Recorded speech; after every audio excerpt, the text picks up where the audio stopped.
출애굽기 17장 8절에서 16절입니다. 다 함께 일어나시겠습니다. 출애굽기 17장 8절에서 16절까지의 말씀을 제가 한 절, 여러분 한 절 교독하겠습니다. 제가 먼저 봉독합니다. 그때 아말렉이 와서 이스라엘과 르비딤에서 싸우니라. 우리를 위하여 사람들을 택하여 나아가서 아말렉과 싸우라. 내일 내가 하나님의 지팡이를 손에 잡고 여호수아가 모세의 말대로 행하여 아말렉과 싸우고 모세와 아론과 훌은 산 꼭대기에 올라가서 이기더니 모세의 팔이 피곤함에 그들이 돌을 가져다가 모세의 아래 놓아 그가 그 위에 앉게 하고 아론과 훌이 한 사람은 이쪽에서 한 사람은 저쪽에서 모세의 손을 붙들어 올렸더니 그 손이 해가 지도록 내려오지 아니한지라. 여호수아가 칼날로 아말렉과 그 백성을 쳐서 묻지를. 여호와께서 모세에게 이르시되 이것을 책에 기록하여 기념하게 하고 여호수아의 귀에 외워 들리라. 내가 아말렉을 없이 하여 천하에서 기억도 못하게 하리라.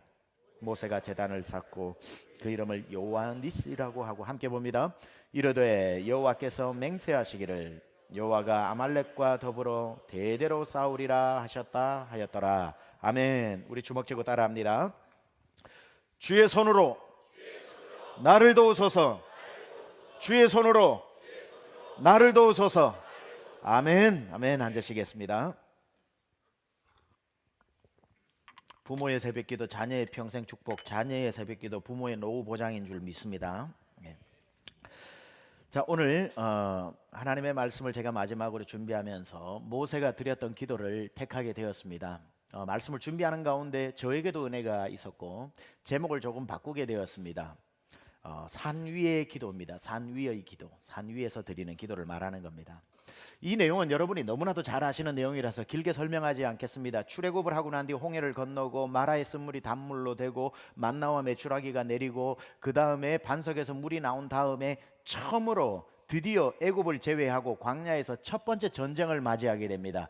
첫 번째 전쟁을 맞이하게 된 것은 하나님이 만나와 메추라기도 줬다, 반석에서 물도 나왔다, 홍해도 갈라줬다, 이제 너희 믿음을 한번 시험해보자, 이런 의미가 있을 겁니다.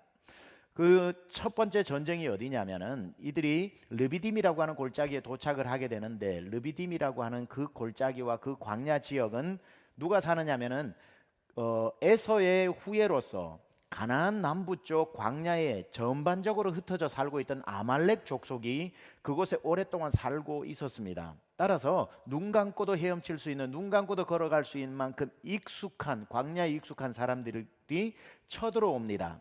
그래서 르비딤에서 드디어 전쟁을 해보지 않은 이스라엘 백성과 전쟁과 광야의 아주 전문가들인 아말렉 족속들이 전쟁을 싸우게 되는 겁니다.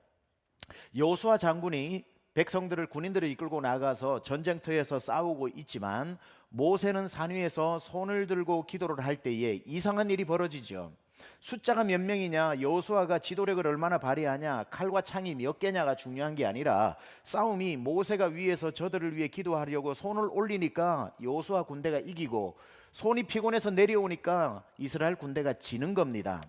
이것을 옆에서 지켜보던 아론과 훌이, 야, 손이 올라가니까 그 하나님이 그 손을 붙잡아 주셔서 전쟁터에서 이기게 되고 손이 내려가니까 우리 군인들이, 우리 백성들이 죽는구나 라고 해서 돌을 가져와서 밑에 바치고 아론과 훌이 옆에서 붙잡아주는 중보기도라고 이야기하는 거죠.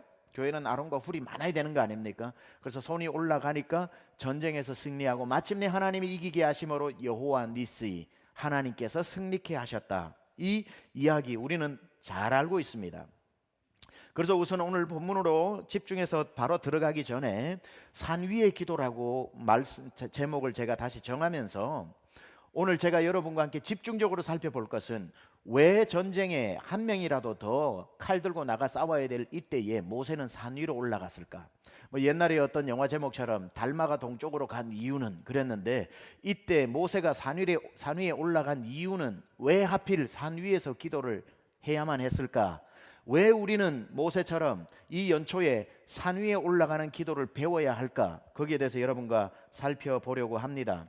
그것을 살펴보기 전에 반드시 이 본문에서 우리가 기억해야 될 한 가지는, 여러분의 2018년도의 전쟁의 승리는 여러분의 칼의 숫자, 장고에 50만 불 들고 시작하는 그 당당함, 여러분의 직원이 30명을 가지고 시작하는 그 여러분의 어떤 당당함에서 승리가 오는 것이 아니라, 여러분의 2018년도의 승리는 사람의 숫자, 뱅크 밸런스의 숫자, 이제 내가 대학원을 가야 되는데 나온 GRE 점수, GMAT 점수, 대학을 들어가야 되는데 나온 토플 점수가 얼마나 높으냐의 승리가 있는 게 아니라는 것을 먼저 기억해야 됩니다.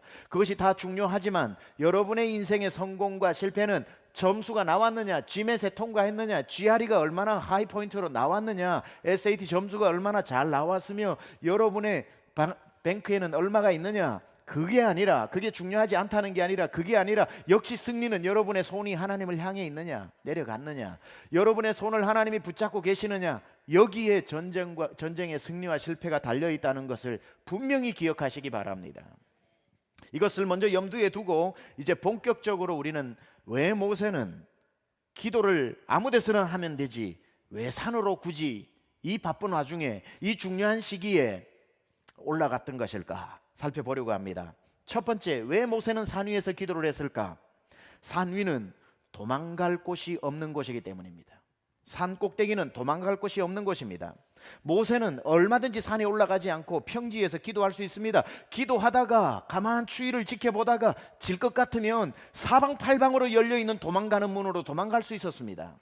따라서 기도하다가 안 되겠다 싶으면 동서남북 아무데나 도망갈 수 있는 평지에서 기도 왜 못 드렸겠습니까마는, 왜 산 위로 올라갔냐면 산 위는 진짜 아말렉 군대가 작정하고, 김정은 참수 부대도 이번에 생겼다고 그랬는데, 모세 참수 부대가 생겨가지고 특공대 한 팀만 산으로 올리면 쥐 잡듯이 잡으면은 산 꼭대기에 있는 사람 대번에 죽일 수 있습니다.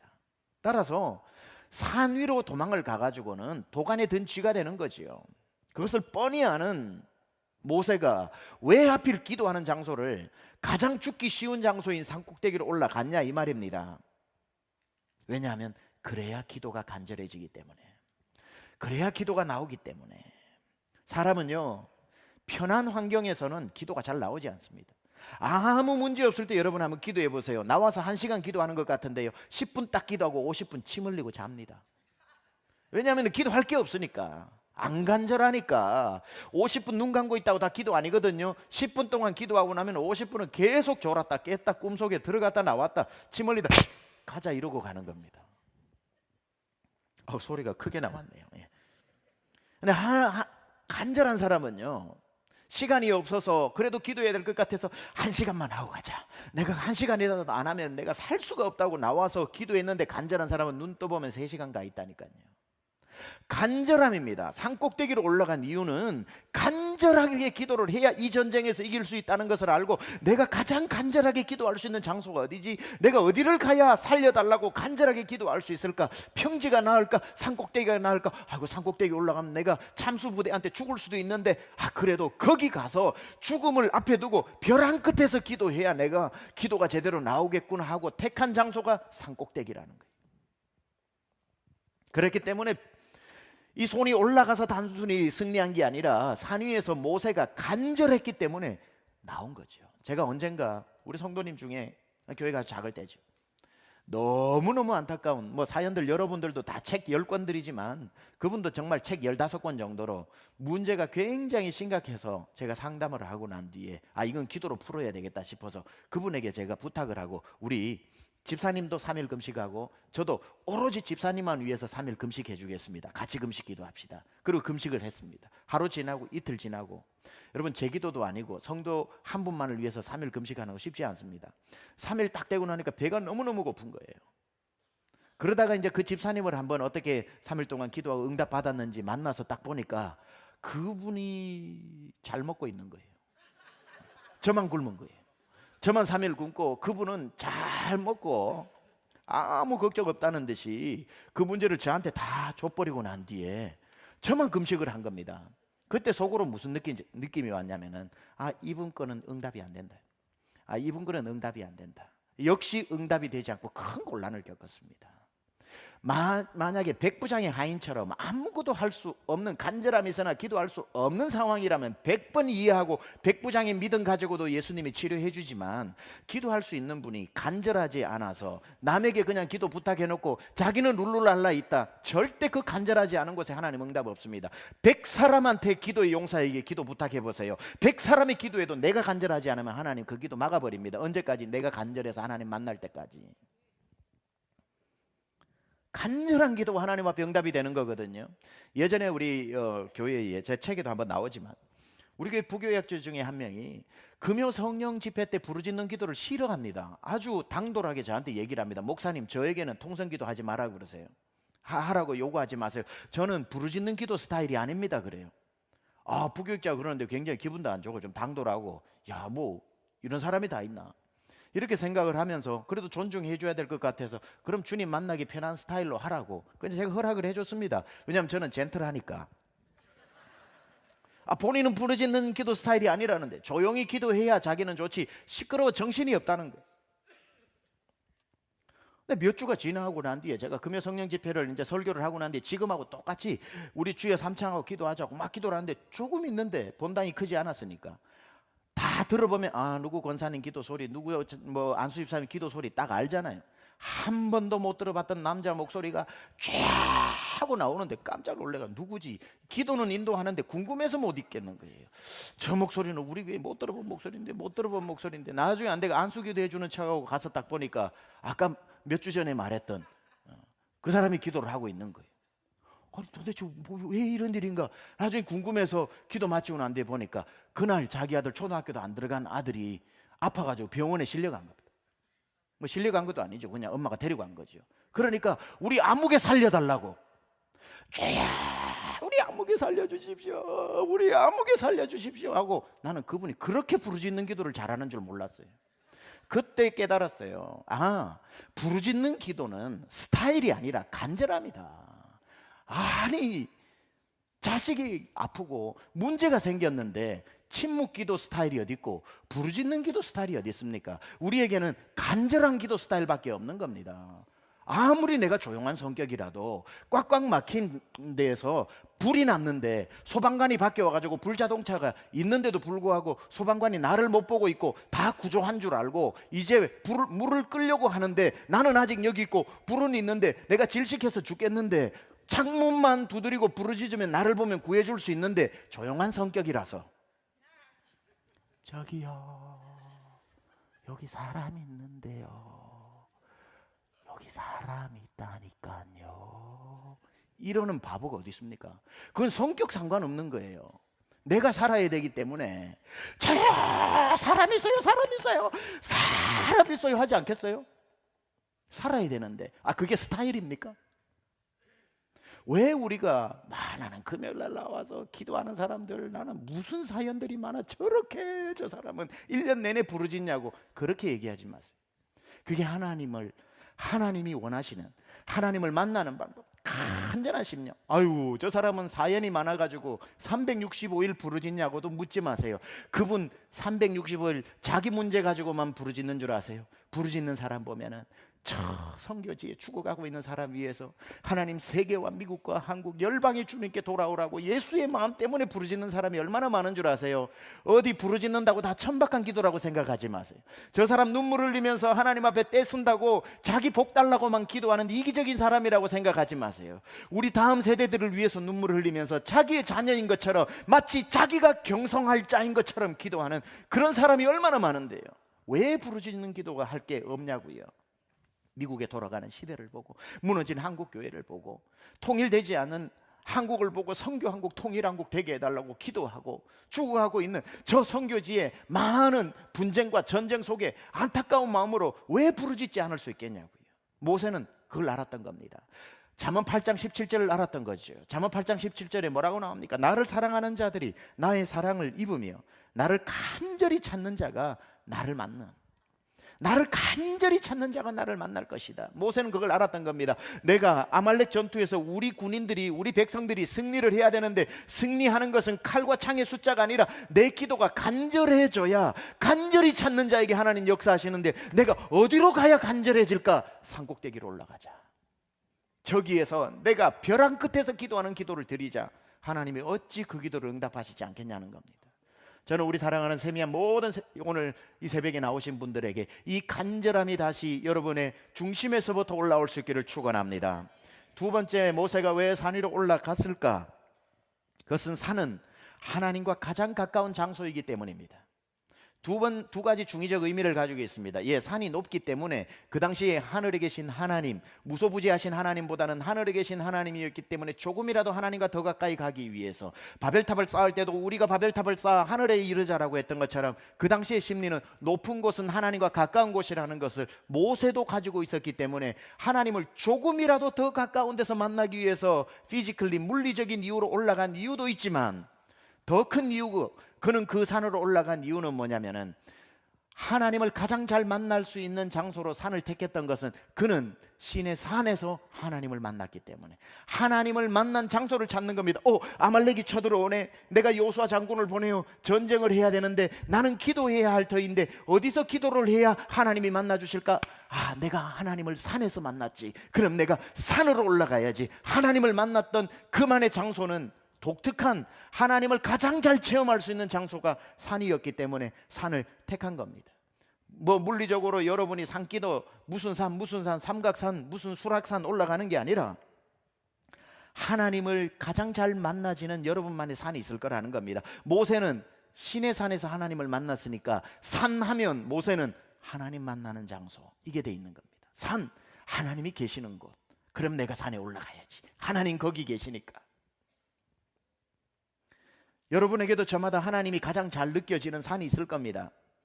그곳에만 가면, 그 시간에만 가면 하나님을 금방 느낄 수 있는 장소. 어떤 분은 새벽 기도가 그 산이겠지요.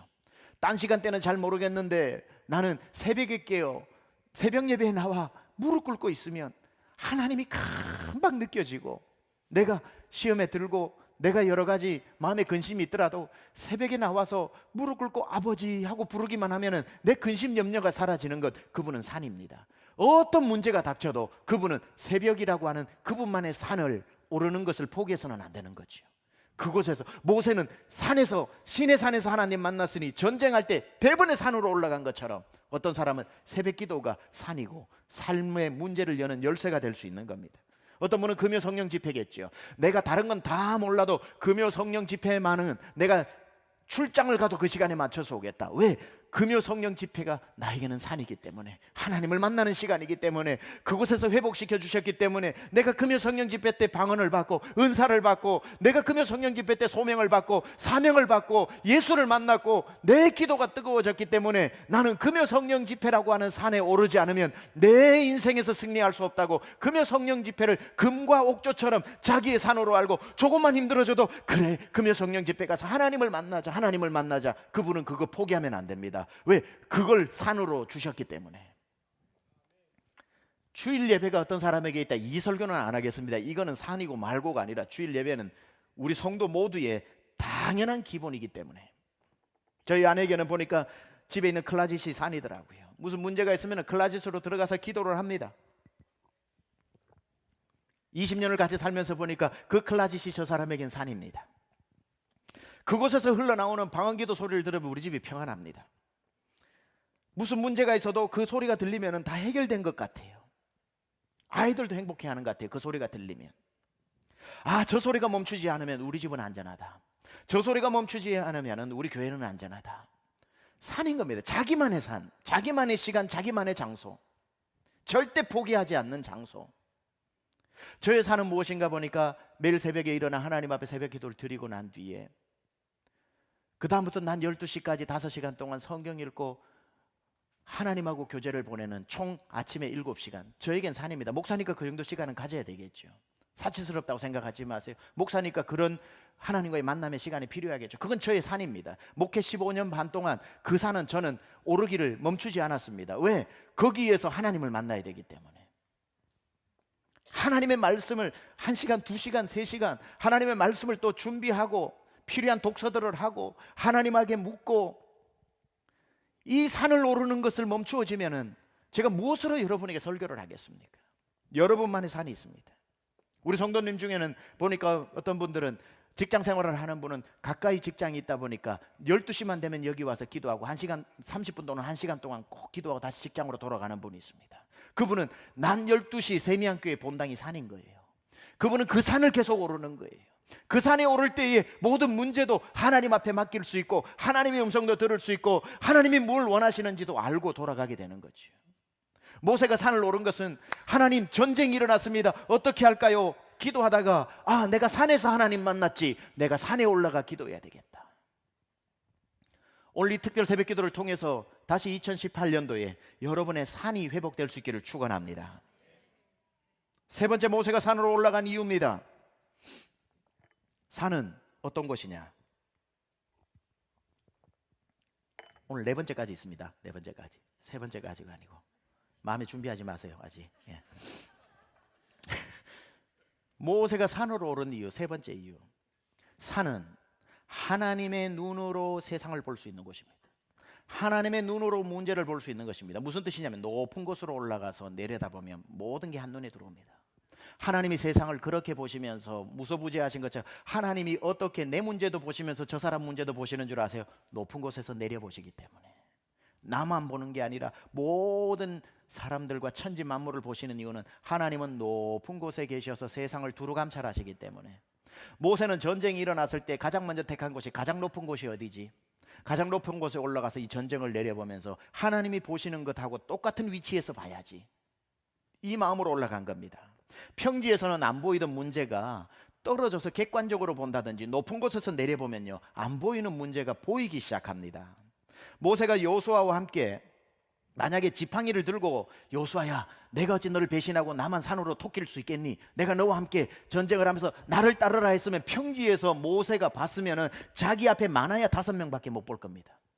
전체 군대 숫자가 몇 명인지도 모르고 어떤 포메이션을 가지고 전략을 가지고 전쟁에 오는지도 모르고 퇴로는 어디에 있고 우리 군사는 어디까지 왔고 지금 어디에 어떻게 전쟁이 진행되는지 아무것도 못 보고 지팡이 하나 가지고 5명하고 싸우다가 모세도 끝이 났을 겁니다.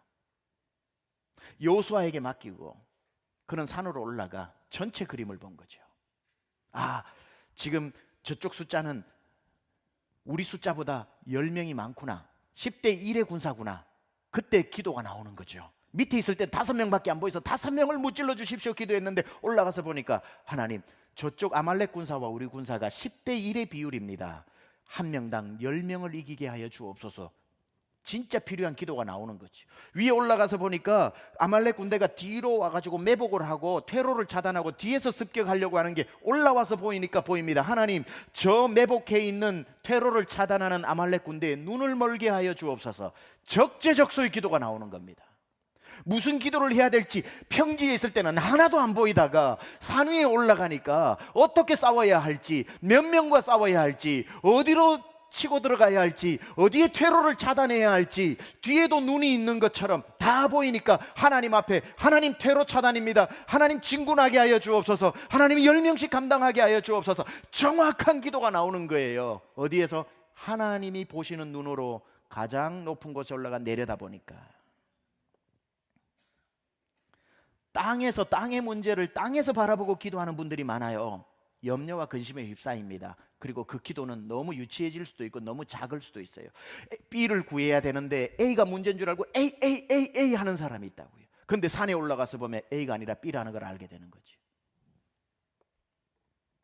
아무것도 아닌 작은 문제를 땅에서는 막 이것만 보이니까 진짜 큰 것 같은데 산 위에 올라가서 하나님과 같은 포지션에서 내리다 보니까 그 문제도 아니라 내가 진짜 구해야 될 것은 다른 것에 있다는 것을 보여지는 거예요. 높은 곳에서, 산 위에서는. 나는 A 사업을 기도하지만 산 위에 올라가서 보니까 아이고, A였으면 큰일 날 뻔했어. B 사업이라. 나는 A의 길을 기도했지만 산 위에 올라가서 보니까 하나님이 B를 준비하고 계시는 것이 거기에서 보이는 겁니다. 하나님의 눈으로 기도하는 것, 하나님의 마음으로 기도하는 것, 하나님의 마음을 품고 기도하는 것이 산 위에 올라가서 기도하는 거죠. 진짜 여러분이 뭐 열기구를 타고 올라가라는 게 아니라 하나님이 보시는 눈으로 내 문제를 바라보는 기도, 그게 산 위의 기도라는 거죠.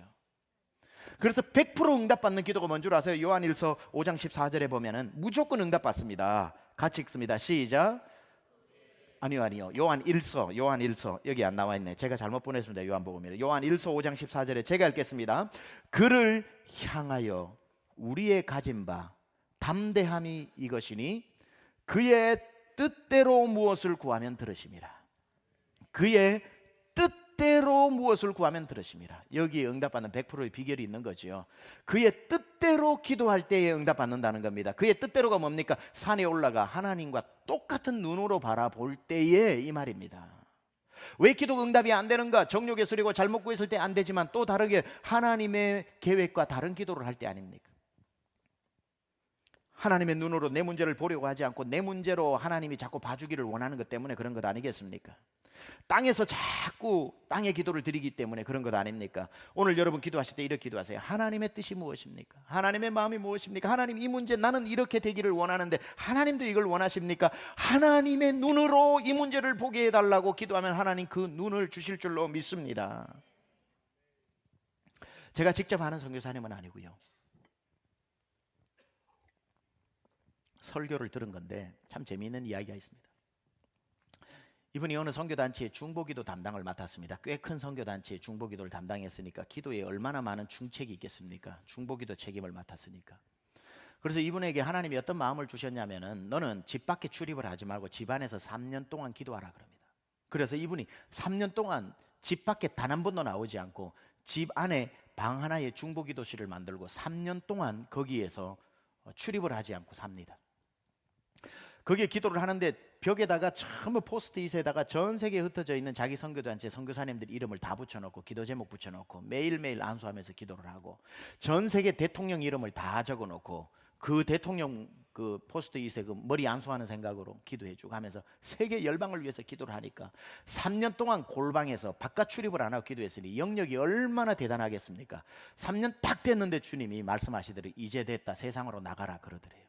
그 말이 딱 들리는데 어떤 느낌이 드냐면은 3년 동안 정말 세상의 능력을 이 손에 다 가진 듯한 능력이 나타나더랍니다. 능력 나타나겠죠? 능력 받고 싶으면 여러분도 3년 동안 그렇게 해보세요. 아마 나타날 겁니다. 능력이 손에 딱 느껴지는 거, 이게 무게로 딱 느껴지거든요. 이거 딱 하면 장풍이 나갈 것 같아. 우리 이게 파이어 했잖아요. 장풍이 나갈 것 같아. 그래가지고 딱 주님이 나가라고 할 때에 실험을 해보고 싶더라는 거예요. 나에게 어떤 능력이 생겼는가. 딱 하는데 마음에 들어오는 게 너희가 저 산을 명하여 바다 가운데 빠지라고 하여도 빠질 것이요. 이게 딱 들어오더랍니다. 너에게 겨자씨 하늘 만한 믿음이 있어도. 근데 그게 딱 보니까 틀림없이 될 거라는 확신이 들더래요. 그래가지고 내가 그 서울이었는데 올라가서 북한산이나 도봉산 중에 하나를 한강에 빠뜨려야 되겠다, 이 생각이 들어가지고 이제 올라가는 거예요. 근데 혼자 가서 해놓으면 분명히 되는 일은 기정사실인데 아무도 안 믿을 것 같아가지고 친구 몇 명을 증인으로 불렀답니다. 그래가지고 친구 몇 명하고 이제 그 한강과 북한산 도봉산이 내려다 보이는 곳으로 올라갔는데 저 산이 한강에 빠질까, 저 산이 한강에 빠질까, 이 고민은 하나도 안 되더랍니다. 그거는 왜 당연히 빠지는 거니까. 고민이 뭐였냐면 북한산을 빠뜨릴까 도봉산을 빠뜨릴까, 이게 이제 고민이 되더라는 거예요. 물론 뭐 북한산 자락에 도봉산이 있겠지만. 그래가지고 올라가가지고 친구들한테 하니까 친구들은 너 미쳤다, 3년 동안 방에 있더니 미쳤다 이러죠. 가만히 있어봐, 분명히 빠질 거라. 그리고는 쫙 한강이 이제 굽어 돌고 도봉산과 북한산이 마주보고 있는 그곳에서 마지막 점검을 하는 거예요. 너에게 겨자씨 하나 만한 믿음이 있느냐? 있더라는 거예요. 그렇다면 성경에 이르기를 저 산을 명하여 바다 가운데 빠지라고 할 때에 하나님 예수 이름으로 명하면은 빠질 만한 믿음이 너에게 있느냐? 딱 보니까 틀림없이 있더라는 거예요. 두 가지를 점검하고 나니까 자신감이 생기더랍니다. 잘 봐라, 잘 봐라. 나중에 딴소리 하지 말고 잘 봐라. 그리고는 명령을 한 거죠. 산아, 도봉산아, 예수의 이름으로 명하노니 한강에 빠질지어다. 딱 선포를 했는데 어떻게 됐을까요? 여러분도 믿음이 없으시네. 네. 놀라지 마세요. 기적이 일어나 버렸습니다. 딱 그 말이 떨어졌는데 어떤 기적이 일어났냐면 산이 그대로 있는 거예요. 산이 그대로 있어요. 이분 말에 의하면 그게 기적인 거예요. 예수 이름으로 말씀에 근거해서 선포를 했으면 바다에 빠지는 게 상식이고 그걸 불순종하고 가만히 있는 게 기적인데 불순종하고 가만히 있더랍니다. 3번을 더 얘기했대요. 사나 못 들은 것 같은데 예수 이름으로 명하노니 한강에 빠질지어다 하니까 3번을 했는데 가만히 있더라는 겁니다. 우스개가 된 거죠. 그거는 뭐 아랑곳하지 않고 너무 하나님께 화가 나더라는. 지난 3년 동안 내가 뭘 했으며 내가 이런 기도도 들어주지 않는 하나님께 3년을 기도했단 말인가. 콧김을 씩씩 내면서 집으로 와가지고 그 방에 들어가가지고 포스트잇을 다 뜯었답니다. 다 뜯으면서 화가 나가지고 막 내팽개치면서 내가 기도 들어주시지 않는 하나님 앞에 3년을 내가 뭐 했냐고 막 화가 나가지고 막 그러게 있으니까 주님이 그 방으로 찾아오셨대요. 아들아, 화 많이 났니? 화나지. 주님이면 화 안 나시겠어요? 너는 내가 그 산을 명할 때에 그 산이 순종하고 바다에 빠진다는 것을 믿느냐? 제가 믿으니까 제가 선포를 했지요. 근데 아들아, 나는 그 산 옮길 마음 없다 이러시더래요. 하나님. 아들아, 나는 그 산 옮기고 싶은 마음 조금도 없다. 그러면서 마음해 주시는데 내가 산을 옮기고 싶으면 왜 못 옮기겠냐? 지금이라도 40일 홍수를 보내요. 산사태가 되어서 그 산이 다 한강으로 쓸려 들어가지 못하게 할 것이며, 번개를 쳐서 그 산이 무너지기는 또 못할 것이며, 재개발을 시켜 포크레인으로 내가 떠서 한강에 못 집어넣겠냐? 근데 나는 그 산 옮기고 싶은 마음이 조금도 없다 그러시더래요. 3년 기도의 응답이 바로 거기에서 나온 거예요. 그분에게는. 기도란, 능력이란 내가 원하는 것을 주님께 말해서 관철시키는 게 아니라 주님이 하실 의향이 있으신지 없으신지, 주님이 이걸 원하시는지 안 원하시는지를 분별하고 묻고 기도하는 것이 중보기도고, 그게 능력의 기도구나. 그렇게 하나님이 3년 기도를 그렇게 멋지게 결론 내려주시더랍니다. 기도는 하나님이 전쟁에서 이기게 해주세요가 아니라 하나님 위치로 올라가서 하나님도 이걸 기뻐하실까, 하나님도 이걸 이렇게 보실까, 하나님이 이 문제를 어떻게 보실까를 볼 줄 아는 눈, 그게 산 위에서의 기도라는 사실입니다. 마지막으로 모세가 산 위에 올라가서 기도를 드린 4번째 이유는 모세가 아니라 하나님이 전쟁에서 직접 싸우신다는 걸 백성에게 보여주고 싶어서입니다. 전쟁에서 장정 한 명이라도 더 필요한데 모세는 배신자처럼 백성들을 떠나서 산으로 혼자 올라가 버립니다. 생각해 볼 것 같으면 참 서운한 일이 아닐 수가 없습니다. 아니, 남자 한 명이라도 더 필요한 이때에 우리의 리더인 모세는 어디 갔단 말이냐? 우리의 불세출의 영웅인 모세가 없이 우리가 어떻게 전쟁한단 말이냐? 아직까지 여호수아는 신출렉인데 아무도 그의 리더십을 인정하지 않는데, 여호수아 같이 정말 믿기지 별로 신뢰감도 안 가는 저 사람 한 명 우리 보고 맡아라고 해놓고 모세는 어디 갔단 말이냐? 여러분, 장수가 사라진 전쟁에서 어떻게 승리할 수 있겠습니까? 장수가 사라진 데서 어떻게 이길 수 있겠습니까? 우리 잘 알다는 노량해전에서 이순신 장군 화살에 맞았을 때의 나의 죽음을 적장에게 알리지 마라. 왜냐하면 장군이 쓰러지면 그 전쟁은 지기 때문에. 아니, 모세가 없다는 것을 알고 아말렉 군대가 승승장구하지 않겠습니까? 또 모세가 없어졌다는 것 때문에 이스라엘 백성들, 군인들의 사기는 얼마나 떨어졌겠습니까? 절대로 모세는 그 자리에 있어야 됩니다. 근데 없었어요. 산 위로 올라가 버렸어요. 왜죠? 백성들에게 보여주고 싶었던 겁니다. 이 전쟁은 내가 너희와 함께 할 때 이기는 것이 아니라 하나님이 너희와 함께 할 때 이기는 것이다. 내가 있어서 이기는 전쟁이 아니고 하나님이 너희와 함께 계심으로 이기는 전쟁이기 때문에 나는 산으로 올라가 하나님 저들과 함께 해주세요라고 기도하고 하나님이 이기게 하실 것이다. 여호와 니시, 승리케 하시는 하나님. 그래야 너희가 모세 없이도 광야를 지나갈 수 있다. 첫 번째 전쟁에서 그걸 보여주고 싶었던 거지요. 리더가 없어도 건강한, 전쟁에서 승리하는 이스라엘, 그리고 교회, 세미한 교회. 만약에 최병락 목사가 있어서 비로소 건강하고 그 교회가 성장하고 부흥한다면 우리 교회 죄송하지만 병든 교회입니다. 주님이 기뻐하시는 교회는 아닙니다. 여러분, 우리는 기쁜 교회가 될지 몰라도 진짜 건강은 목사가 없을 때, 최병락이 없을 때, 여전히 건강하고 여전히 더 성장하고 더 부흥할 때, 우리 교회는 최병락이 이끄는 교회가 아니라 예수님이 이끄는 교회가 확실하구나. 우리 교회의 전쟁은 저 최병락 목사가 하는 게 아니라 예수님이 우리를 이끌고 가시는 것이 확실하구나. 우리는 광야도 문제없이 지나갈 수 있는 교회구나. 리더한 사람으로 좌지우지되는 교회, 우선 그 사람이 있을 때는 건강해 보일지는 몰라도 건강한 교회 아닙니다.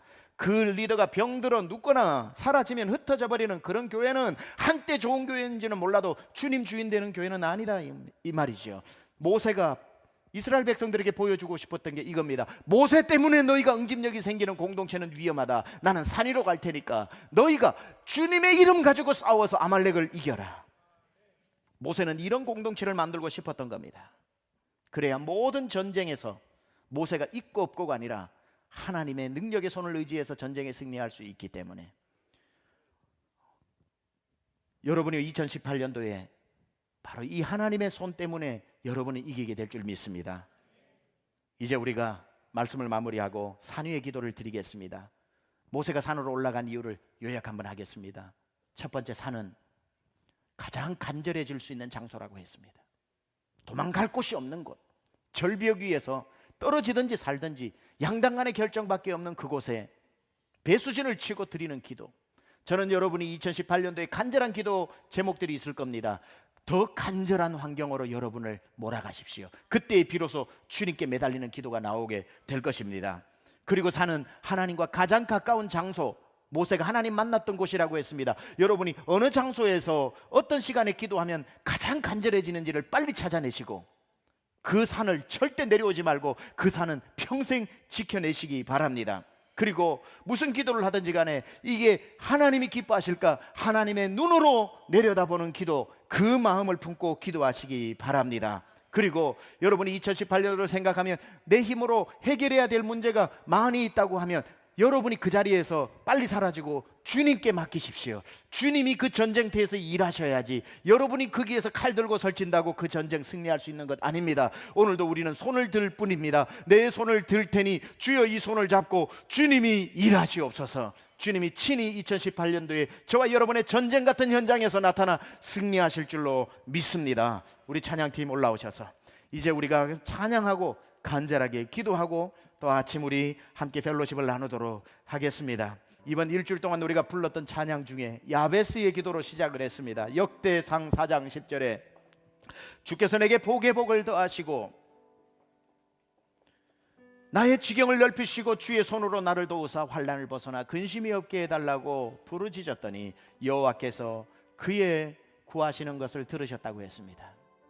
야베스는 고통 중에 산고를 통해 태어날 수도 있지만 아버지 없이 태어난 그 당시에 고생문이 활짝 열려버려서 어머니도 네 인생의 고생문이 열렸다고 이름을 고생이라고 지어주었는데 야베스는 그 운명을 운명으로 받지 않고 하나님 앞에 주여 내가 이런 운명 가운데 태어났지만 하나님, 내가 하나님이 복 주시면 내 운명 바뀔 수 있습니다. 나의 지경을 넓혀 아버지 없는 자에게는 땅 한 평도 돌아오지 않는데 아버지가 하나님이 내 아버지 되어 주셔서 내 지경 나에게도 살아갈 땅을 허락하여 주시고 다 사람들은 아버지 손잡고 여기저기 가는데 나는 잡을 아버지의 손이 없지만 주의 손으로 나를 도와 주시옵소서라고 기도했더니 하나님께서 그 기도 들으시고 야베스의 운명을 바꾸어 주셨다고 했습니다. 오늘 여러분들 이제 특세는 특세만의 하나님의 주시는 독특한 은혜가 있습니다. 오늘 명절 끝날처럼 마지막 날 간절한 기도 제목 왜 없겠습니까? 하나님 앞에 오늘 그 야베스의 기도처럼 하나님 이것을 반전시켜 주십시오. 내가 어떤 모양으로 서 있든지 간에 오늘 이 기도 이것을 제 산으로 삼겠습니다. 모세가 올랐던 산으로 생각하고 기도하겠습니다. 여기에서부터 새로운 길이 열리게 하여 주시옵소서. 우리 일어나서 찬양하겠습니다. 원컨대 주께서 나에게 주여 복의 복을 더하여 주시옵소서. 나에게 복의 복을 더하사 지경을 넓히시고 주의 손으로 나를 도우사 나로 환난을 벗어나 근심이 없게 원컨대 주께서 나에게 원컨대 주께서 나에게 복의 복을 여러분의 기도로 이 찬양을 드리세요. 기도입니다. 비시고 주의 손으로 나를 도우사 나로 환난을 벗어나 근심. 우리 다시 한번 기도하는 마음으로 원컨대 주께서 원컨대 주 하나님 원합니다. 산 위의 기도로 하나님 앞에 나갑니다. 지경을 넓히시고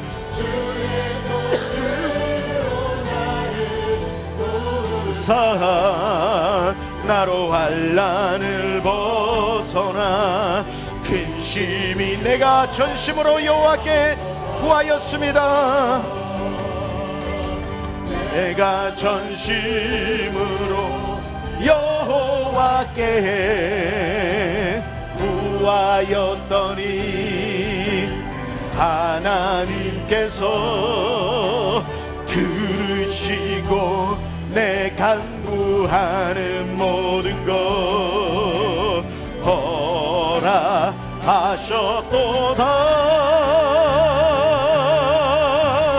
원컨대 주께서 나에게 복의 복을 더. 우리 두 손을 들고 하나님이 손을 잡아달라고 그러한 마음으로 기도하며 찬양합니다. 예 손으로 나를 도우사 나로 환난을 벗어나 근심이 감사하신 하나님 감사하신 하나님 에베네셀의 하나님 도와주시는 하나님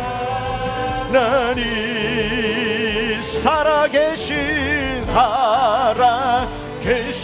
하나님 에베네셀 하나 감사하신 하나님을 찬양합니다. 감사하신 하나님 에베네셀 하나님 살아계신 하나님 에베네셀 하나님. 오늘은 여러분의 자녀들 이번 주는 많은 학군들이 방학이라서 자녀들과 함께 개근을 했지만 특별히 이 아침에 오늘 차세대들 교사들을 위해서도 특송을 했지만 차세대를 위한 마지막 기도입니다.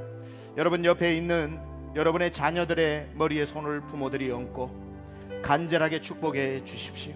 하나님이 이들의 인생에 복의 복을 더하시고 이들의 삶의 지경을 넓혀주시고 평생 살아가는 동안 환난을 벗어나 근심이 없게 하시며 하나님 세상 속에 예수 그리스도의 이름으로 영향력의 지경을 넓혀지며 지혜의 지경이 넓어지며 지식의 지경이 넓어지며 하나님을 아는 아버지 하나님의 지식의 지경이 넓어지는 자녀들이 될 수 있도록 부모가 자녀에게 제사장의 직분으로 간절히 축복하면 하나님이 천대까지 여러분의 가문에 은혜와 복을 주실 줄로 믿습니다. 이 시간 우리 하나님 앞에 자녀들을 위해서 간절하게 중보하는 시간을 가지도록 하겠습니다. 기도합시다.